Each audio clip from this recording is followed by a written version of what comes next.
Hi there, I'm Evelyn, 27 years old. I'm a homemaker and also work at a company where I hold a position of responsibility.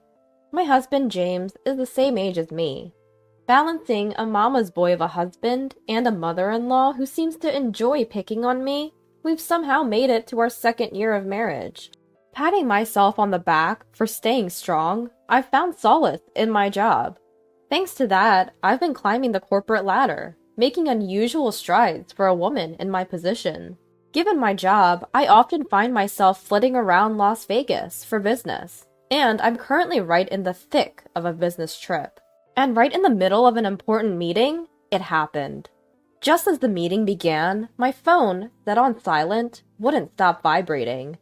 Thinking it might be an emergency because of the relentless calls, I checked my phone under the table. It was filled with missed calls from my mother-in-law.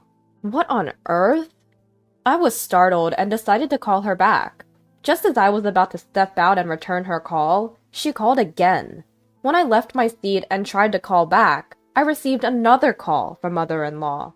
"Hello, Evelyn! Where are you right now?"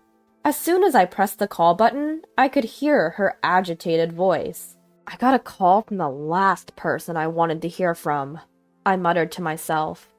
"Hello, mother-in-law. What can I do for you today? Is there an emergency?" "I don't care what you can do for me. I asked where you are." Her usual arrogance rubbed me the wrong way, but I was in the middle of an important meeting. I didn't want to extend the call by arguing back, so I responded. "Sorry, didn't James tell you? I'm at a meeting on a business trip. Can I call you back as soon as it's over?" I replied as gently as I could. "Well, of course I knew that. Neglecting your home and your husband. What are you doing? Hurry home!" Out of nowhere, she hit me with an unreasonable demand. "Mother-in-law, I'm sorry. I'm in the middle of a very important meeting. Then she cut me off. "You're just a wife, yet you're so arrogant. Now go home. Today is a very important day. You understand, right?" My mother-in-law spoke, letting her irritation build. Wait, an important day? I asked her what she needed me for so urgently, since she wouldn't tell me why I needed to hurry home. Then, "Today, we decided to celebrate my 60th birthday," she answered proudly. If I remember correctly, we were supposed to celebrate her birthday at the end of the month. I hadn't anticipated it would be today, and to plan it during a weekday when I'm on a business trip. Moreover, my husband and I had already told her, "We'll find a nice place and make a reservation for your 60th birthday." I sighed, realizing another round of her antics had begun. Despite knowing I'm in the middle of an important work meeting, she still tries to bully me, I thought, growing more irritated. Like I said earlier, I'm on a business trip, so it's impossible for me to come. "Oh, but I just spoke to James and he said he would take time off work. Other relatives said they would join too. It's just you, Evelyn. You're always working. You're so cold. What do you think of your husband's parents?" If I let her keep talking, I knew she would just keep complaining. I was in the middle of a meeting and couldn't spend more time on the call, so I firmly replied, "I'm sorry, but no matter what you say, I can't make it to your 60th birthday celebration." I made sure to make it clear. My mother-in-law didn't hold back her cruel words. Taking a deep breath, she said, "I will never accept you as family. Don't bother coming back. This is a divorce. James was too good for you from the beginning." Her words of doom all came out in one breath. As furious as I was, I didn't want to prolong this phone call, so I responded lightly. "Ah, okay. We'll discuss this when I get back home. I apologize, but I have to end this call now." I told her to take it easy. She sneered back. "What's with that attitude? Didn't I tell you not to come back? I'll tell James myself." And with that, she hung up. Exhausted from dealing with her, I heaved a sigh and returned to my meeting. 2 days later, after several meetings, I was finally on my way home. My mind was filled with anger and resentment towards my mother-in-law. I couldn't even remember how I got home. "I'm home!" I called as I opened the front door, and a weary, "Welcome home," came from my husband. I went straight to the living room, where there was a mountain of cardboard boxes. My husband was there, sweaty, taping up the boxes. When I asked him what it was, he told me they were all my belongings. It turned out that on the day my mother-in-law had called, she had indeed carried out her 60th birthday celebration. She made a scene in front of all our uncles and aunts about how I, her daughter-in-law, had disrespected her birthday celebration and was rude to her over the phone. She added more to the story, and then even announced that such a cold wife was not suitable for her son, and that she was arranging for a divorce and sending me back to my parents' house. I asked my husband, "So, did you agree to the divorce when she told you to?" He fumbled for words. "Well, not exactly, but she told me to pack up your stuff, so I had no choice, right?" I stopped putting packing tape on the cardboard box and answered in a flustered manner. "So you didn't object to her?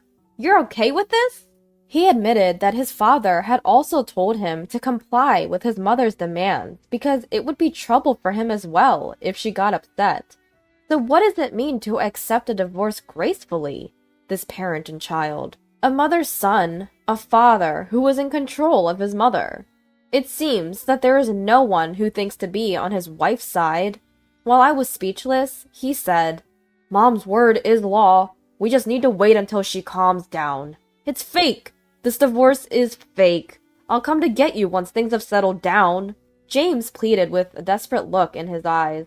I wished he would have used that cunning against his mother. I want mother-in-law to use that wisdom.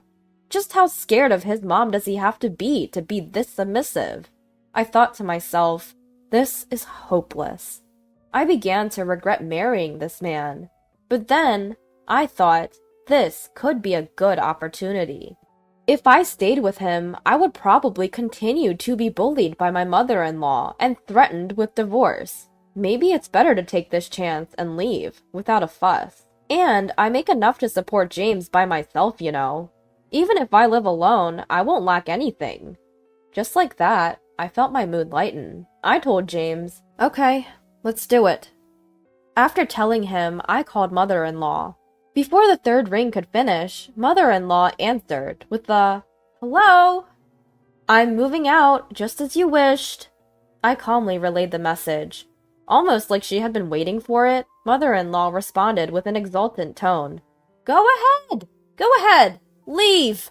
Finally you understand you're not suitable for James, huh? What a breath of fresh air. Don't worry, I'll find a cute, obedient wife who is also kind to parents for him next. There'll be plenty of women vying for James. And until he finds his next wife, I'll take care of everything for my son. So don't worry about that either. She threw every possible jab she could, thinking this would be the last chance. To this, I said, "Well, mother-in-law, don't regret this." I casually added a little warning. In her high spirits, mother-in-law retorted, "Is this sour grapes, perhaps? Don't worry about me. Oh, and remember, I've gotten the divorce papers from the court and given them to James. Don't forget to sign them on your way out." Without even saying goodbye, she ended the call. James, who had been watching the whole conversation, seemed relieved. No, this is not the time to feel relieved. By the way, do you think mother-in-law knows that you're a stay-at-home dad? There's no way I could tell her that. The idea that I'm an elite is what gives mom a reason to live. James responded, flustered. I see. Come to think of it, there might be too many instances that hint at this. Despite being dressed in worn-out sweatpants at home, he intentionally changes into a suit when meeting mother-in-law. He also pretends to be out during the daytime just for mother-in-law, as if he's going to work.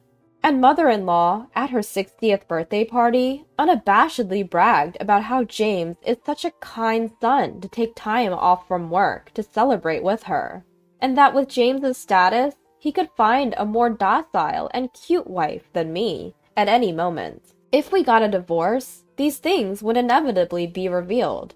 But I doubt this mama's boy would ever have the courage to disappoint mother-in-law, who believes her son is an intellectual powerhouse. I also doubt mother-in-law would ever consider the possibility that her elite son had quit his job. In fact, James quit his job about a year ago. Mother-in-law's status symbol of an elite son was now unquestionably unemployed, a stay-at-home dad. The catalyst for this was a significant mistake at work that led to a demotion and a pay cut.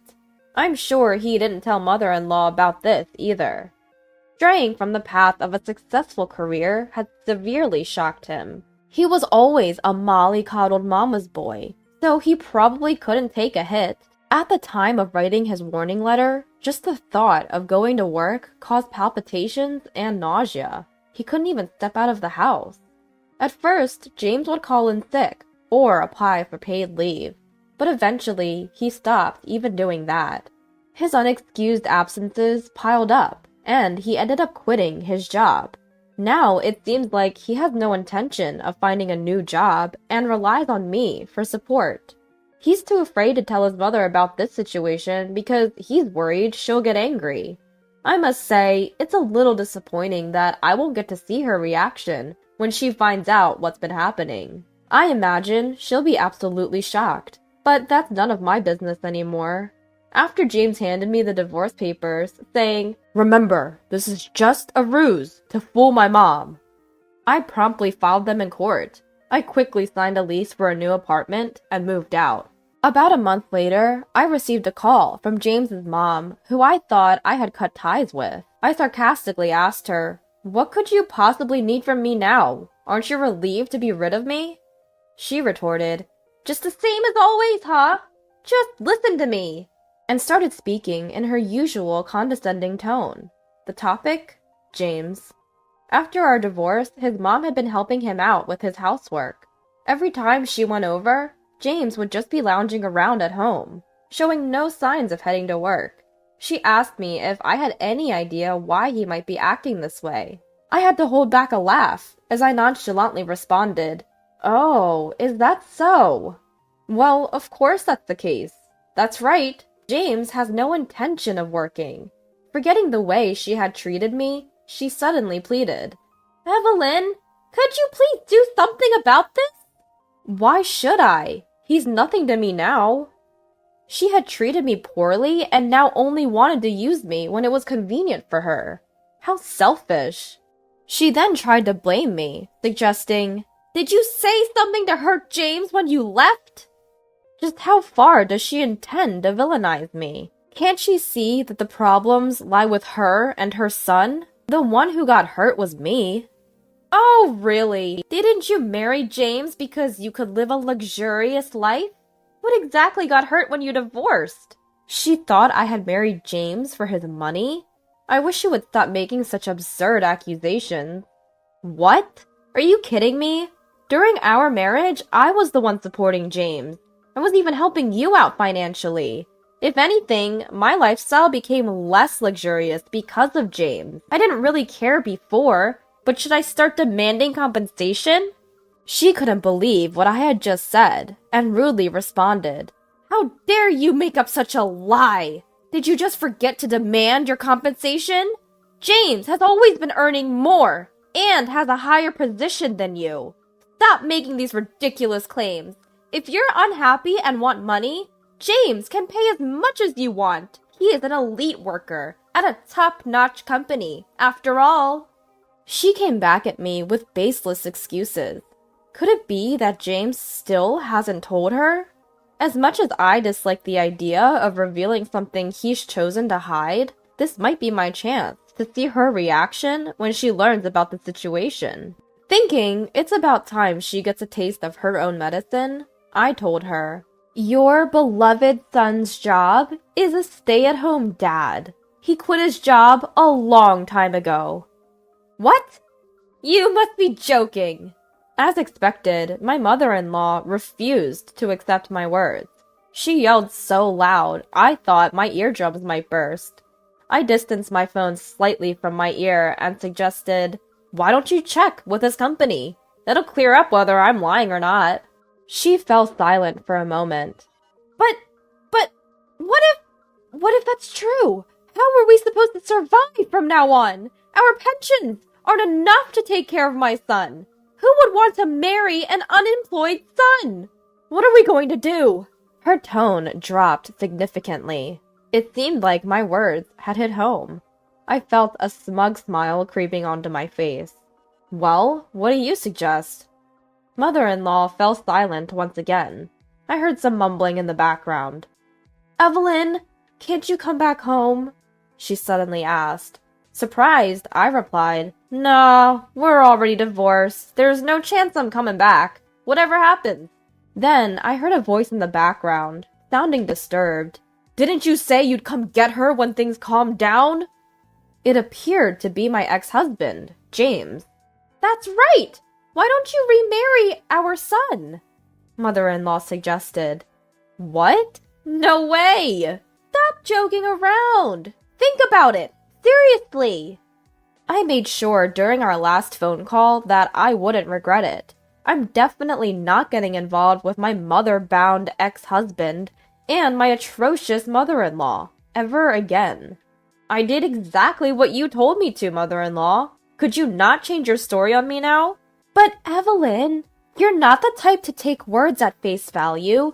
You've always calmly countered anything I've said, haven't you? I didn't think you'd actually go through with the divorce. It seems like mother-in-law didn't expect me to reject her this firmly. Sure, I was just tolerating it. Also, remember when you packed my stuff and kicked me out? I recalled every single thing they did to me and unleashed my anger. Well, that was just a prank. Yeah, just a prank. Despite her desperate attempts to justify herself, I retorted, "A prank, huh? I think that's even worse, don't you?" I was taken aback and realized there was no point in continuing this conversation. I glanced at my wristwatch. It was almost 1 p.m. My lunch break was completely wasted on this nonsense. Mother-in-law, can we wrap this up? I asked. Oh, what is it, Evelyn? She responded with an irritatingly sweet voice, perhaps expecting a positive answer from me. Thinking I won't entertain her expectations, I said, I need to hang up now. I've got a meeting coming up and I need to review some documents. Despite moving my phone away from my ear. Wait! Evelyn, please wait! Say something! I could hear mother-in-law's desperate scream. Then I heard, James! This happened because you didn't handle things properly! She was berating James. Seems like everything that doesn't go according to mother-in-law's plan is always someone else's fault. I was getting sick just listening to her.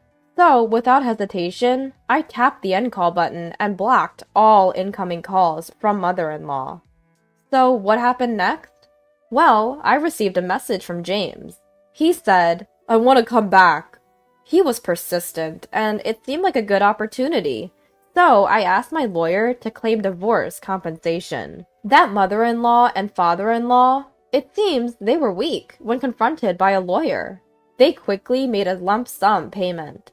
The money appears to have been fronted by the mother-in-law and father-in-law. Perhaps this situation caused a change in mother-in-law and father-in-law's attitude. James now constantly gets nagged by them to get a job. It seems like he's getting fed up with it. Where did that once successful man go? Apparently, he can't afford his apartment rent anymore and moved back to his parents' house. Blaming his divorce on the mother-in-law and father-in-law, he's now eating into their pension and savings for their old age. Like father, like son, as they say. They both keep blaming each other for their sins, without reflecting on their own actions. By the way, he mentioned that he's going to apply for public assistance soon. They won't be able to have their way with the government, so I hope they try to correct their character while they still can. As for me, A presentation I made on a business trip was recognized, and a contract with a major new client was established. My position and income have both increased. I live a rich single life, without being bullied by my awful mother-in-law, and without my family demanding money from me. If there is a chance to remarry in the future, I plan to thoroughly check for mommy issues and the mother-in-law situation.